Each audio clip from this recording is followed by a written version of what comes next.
जब भारतीय जनता पार्टी की सरकार दिल्ली में बनी तो इन्होंने पहले महीने से कहना शुरू कर दिया कि हम दिल्ली जल बोर्ड के बकाया बिलों के विषय में एक बहुत क्रांतिकारी स्कीम लाने वाले हैं।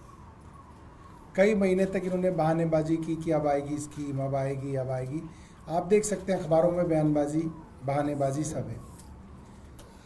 बड़ी मुश्किलों से अक्टूबर में एक पुरानी सड़ी गली स्कीम दोबारा से उठा के ले आए। वो स्कीम जो पहले भी कई बार पता चला कि वो स्कीम नहीं चलती है, वो फेल रही है। उस स्कीम को इन्होंने बड़ा ढिंडोरा पीट के बहुत बड़ा मास्टर स्ट्रोक बताया। इन्होंने कहा कि जितने भी जल बोर्ड के कंज्यूमर्स के बिल बकाया हैं उनका LPSC हम वेव कर देंगे, यानी कि लेट पेमेंट सरचार्ज को हम वेव कर देंगे, आप अपना प्रिंसिपल अमाउंट पे कर दीजिए। हमने तब भी कहा कि ये एक फ्लॉप स्कीम है, इससे आप लाखों कंज्यूमर्स का जो बकाया बिल है, उसका जो डिस्प्यूट है, उसको आप ठीक नहीं कर सकते, क्योंकि उसमें डिस्प्यूट है। कंज्यूमर कह रहा है मैंने इतना पानी कंज्यूम ही नहीं किया, मैं इसका बिल क्यों दूं? कोरोना में मैंने ये पानी इस्तेमाल नहीं किया, इतना बिल मैं क्यों दूं? मेरा घर खाली था, मैं रहता नहीं था, बिल मेरे को आ गया, मैं इसका बिल क्यों दूं? इस तरीके से लाखों कंज्यूमर हैं।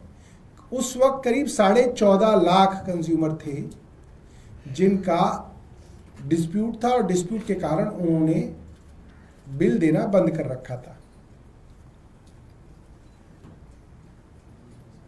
अब ये स्कीम जो अक्टूबर में लेके आए, 31 दिसंबर को वो स्कीम का टाइम खत्म हो गया और वो स्कीम पूरी तरीके से फ्लॉप हुई। क्यों फ्लॉप हुई?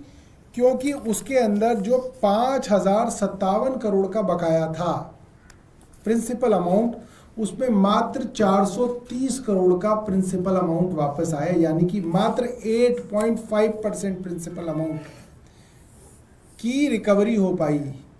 100 रुपये में से 8.5 रुपये की रिकवरी हुई, वो भी प्रिंसिपल अमाउंट की। LPSC तो छोड़ दीजिए। और 31 जनवरी को जब ये स्कीम खत्म हो गई, तब भी 12,38,000 कंज्यूमर ऐसे थे जिन्होंने बकाया बिल नहीं दिए। 12,38,000, जो कि बहुत बड़ी फिगर है। अब हम इन्हें समझा रहे हैं कि भाई आप इस तरह से जबरदस्ती कंज्यूमर से गलत और अनाप शनाप बिल नहीं ले सकते, मगर सरकार द्वारा लगातार कंज्यूमर्स के ऊपर प्रेशर बनाया जा रहा है। ZRO के ऑफिस से बाकायदा धमकाया जा रहा है कि आप बिल पे करो वरना हम आपका पानी का कनेक्शन काट देंगे, जो कि गलत है। हमारा मानना है कि गलत बिल सरकार नहीं ले सकती, सरकार को गलत बिल को सही करना ही पड़ेगा, वरना कंज्यूमर आपका पैसा नहीं देगा। और कल जो CBI के अंदर एक मामला दर्ज हुआ है, उससे ये साफ हो गया है कि ये स्कीम इसलिए बार बार एक्सटेंड की जा रही है क्योंकि इसमें इसके पीछे भ्रष्टाचार सरकार द्वारा चलाया जा रहा है। किसी का 5 लाख का बिल बकाया है, किसी का 2 लाख का बिल बकाया है, तो उसके पास जल बोर्ड का आदमी जाके कहता है भाई मैं तेरी हो तो मुझे थोड़ा पैसा दे दे तो मैं इस बिल को कम करा दूंगा। तो ऊपर से तो सरकार कह रही है कि ये स्कीम चल रही है, इतना पैसा दोगे तो बिल माफ किया जाएगा, मगर अंदरूनी तौर पर दिल्ली जल बोर्ड के ही मुलाजिम घर घर जाके सेटिंग करके रिश्वतखोरी करके बिलों को निपटा रहे हैं। और कल CBI ने जल बोर्ड के लोगों को पकड़ा है, रंगे हाथों पकड़ा है, जो पैसे लेके बिलों को निपटाने का काम करते हैं। मैं एक बार अब कुलदीप जी से कहूँगा, वो बताएंगे, उनके क्षेत्र में भी इसको लेके काफ़ी समस्याएं हैं। जैसा अभी सौरभ भाई ने आपको बताया, अध्यक्ष जी ने, कि दिल्ली में एक बड़ा फर्जीवाड़ा आज भारतीय जनता पार्टी कर रही है। सबसे पहली बात तो जब ये वादा दिल्ली के लोगों से भाजपा ने किया था कि हम आपका पानी का बिल 0 कर देंगे, और 27 साल बाद आपकी सरकार बनी दिल्ली में, 27 साल बाद सरकार बनी, और सरकार बनने के बाद आप लोगों ने लोगों को गुमराह करते करते करते करते आप इतना लंबा खींच के लिया। उसके बाद स्कीम लेके आए तो ऐसी लेके आए कि खोदा पार निकली चुईयां। कुछ है नहीं स्कीम के अंदर, स्कीम में कुछ है नहीं, लोगों को राहत ही नहीं है। जब आपकी जो स्कीम है उसके अंदर आप बिल सेटल करने के नाम पर आपके अधिकारी, आपके जेडारो ऑफिस के अंदर आपके मीटर रीडर लोगों से और दलाल टाइप के लोग बैठकर लोगों से पैसे की उगाही कर रहे हैं, और इतना बड़ा भ्रष्टाचार कि सीबीआई ने उसको उजागर किया, और पूरे का पूरा जल बोर्ड, पूरा का पूरी सरकार लगी हुई है लोगों को डराने में, धमकाने में, पैसे जमा करो वरना तुम्हारा कनेक्शन काट देंगे। अरे गलत बिल आपने उस पर थोपे, कोविड काल के अंदर रीडिंग के बिना बिल दिए गए, और आम आदमी पार्टी ने, हमारी खुद की सरकार ने बार बार कहा कि ये गलत बिल है।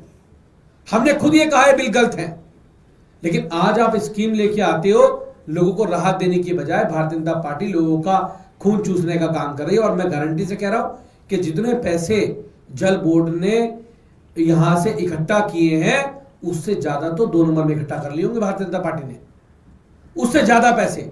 तो मैं कहना चाहता हूं दिल्ली के लोगों में डर का माहौल भारतीय जनता पार्टी बनाने का काम कर रही है। जब इनकी सरकार बनी थी तो लोगों के पास मैसेज आने शुरू हुए थे फर्जी, हमने उनका भी खुलासा किया था कि लोगों को बिल सेटल कराने के नाम पे फर्जी मैसेज भेजे जा रहे हैं, तब भी हमने खुलासा किया था, और आज भी एक बड़ा खुलासा हमने किया, और सीबीआई ने खुलासा किया है इसका, तो हम तो बाद में करें, सीबीआई ने खुलासा किया है। तो भारतीय जनता पार्टी लोगों को बिल में 100% की राहत दे और उसके बाद अपना साइकिल शुरू करे। पहले लोगों का बिल माफ करके खत्म करे, उन गरीब आदमी जिनका गलत बिल बनाया गया है उन पे बोझ न डाल के उनको राहत देने का काम भारतीय जनता पार्टी करे। अब उनके 1 साल भी हो रहे सरकार के, इस नए साल पे जनता को अपनी सौगात देने का काम भारतीय जनता पार्टी करे। हम तो ये मैं ही कहना चाहता हूं उनसे। ठीक है, कोई प्रश्न?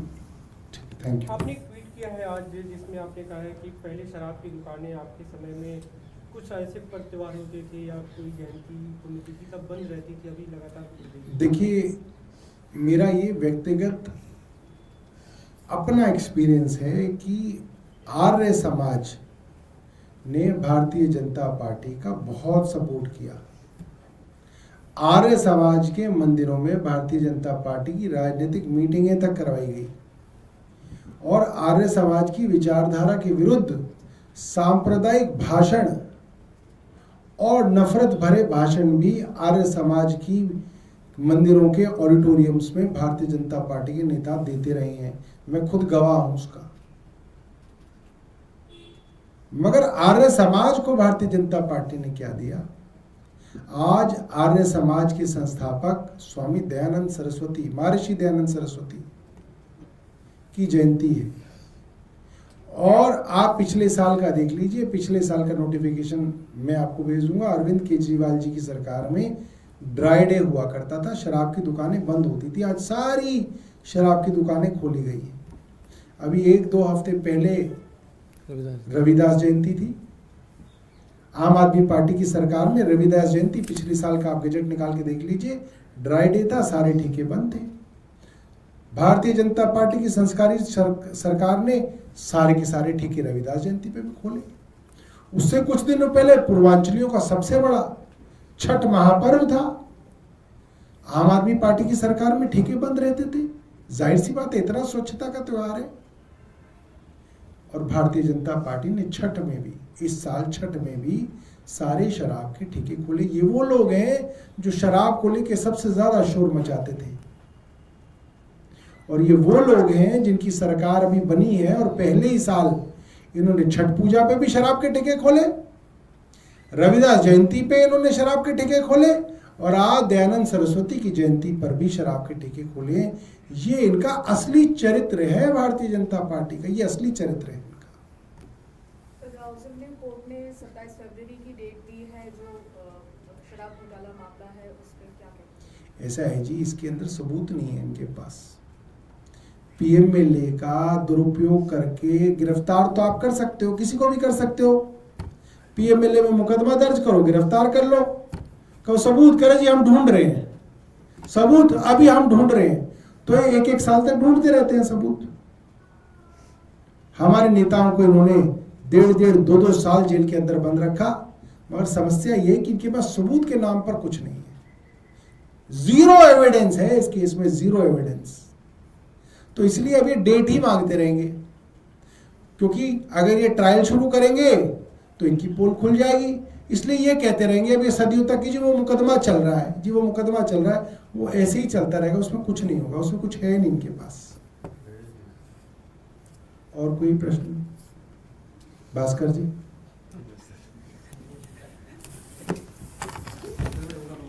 आप नहीं पूछ रहे हो आजकल?